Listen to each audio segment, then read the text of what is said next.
A new state law penalizes people who camp on public land, but is it actually being enforced across East Tennessee? It is illegal for people or anyone to camp alongside certain public areas in Tennessee, certain areas. In fact, it's now a felony, punishable by jail time or fines. Glad you're here for WVLT News. I'm Ted Hall. And I'm Amanda Hara. Thanks for joining us. As Sam Luther found out tonight, a lot of local law enforcement agencies in East Tennessee are not enforcing this law. Here's Sam. I sleep in a tent in the woods.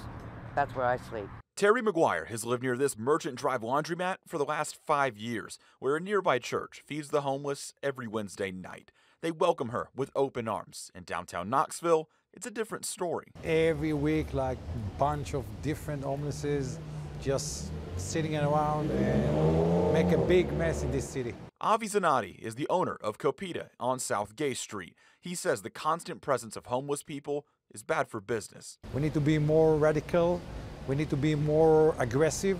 Tennessee lawmakers have now made it a felony to camp alongside state or interstate highways or under bridges and overpasses. It's a shame that that law was passed, though, because now we don't know where we're going to go. But Granger, Cox, Sevier, and Blount County Sheriff's Departments all say they're not enforcing the law because nobody's really breaking it.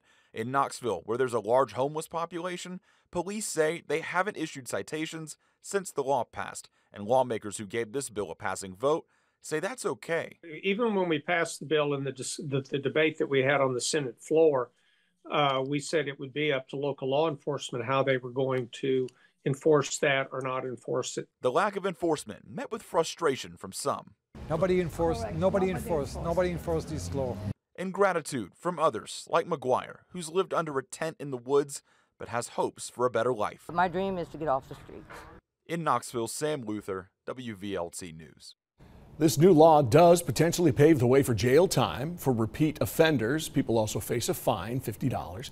Data from the city's website tells us right now about 1,100 homeless people in Knoxville.